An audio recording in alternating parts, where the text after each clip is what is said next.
Hello everyone, welcome back to my channel Recipes by Suvi. நேற்று பன்னீர் nuggets recipe போட்டிருந்தேன். அதுக்கு green chutney அக்கம்பனிமெண்ட்டாக வச்சுருந்தேன். So அந்த ரெசிபி நிறைய பேர் கமெண்ட்ஸில் கேட்டிருந்தீங்க. ஸோ அதை எப்படி பண்ணுறதுன்னு வாங்க பார்க்கலாம்.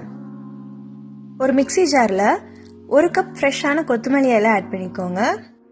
1 கப் கொத்தமல்லி இலைக்கு 1/2 கப் புதினா கரெக்டாக இருக்கும். புதினா ஆட் பண்ணதுக்கப்புறம் இதில் 1 பச்சை மிளகா விதையோடு ஆட் பண்ணிக்கோங்க.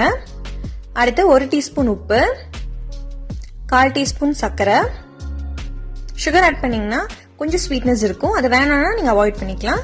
அடுத்து இதில் 1 டீஸ்பூன் எலுமிச்சம்பழ சாறு, லெமன் ஜூஸ் 1 டீஸ்பூன் ஆட் பண்ணதுக்கப்புறம் இதில் 1/4 கப்ல இருந்து 1/2 கப் வரைக்கும் ஃப்ரெஷ்ஷான தயிர் ஆட் பண்ணிக்கோங்க. இப்போ எல்லா இன்க்ரீடியன்ஸும் ஆட் பண்ணியாச்சு. அடுத்து இதை நல்லா ஃபைனாக அரைச்சி எடுத்துகிட்டு வந்துக்கலாம்.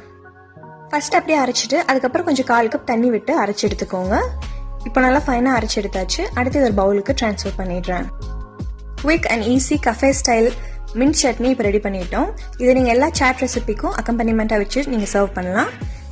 நான் இப்போ பன்னீர் நகெட்ஸ்க்கு இதை வச்சு சர்வ் பண்ணுறேன்.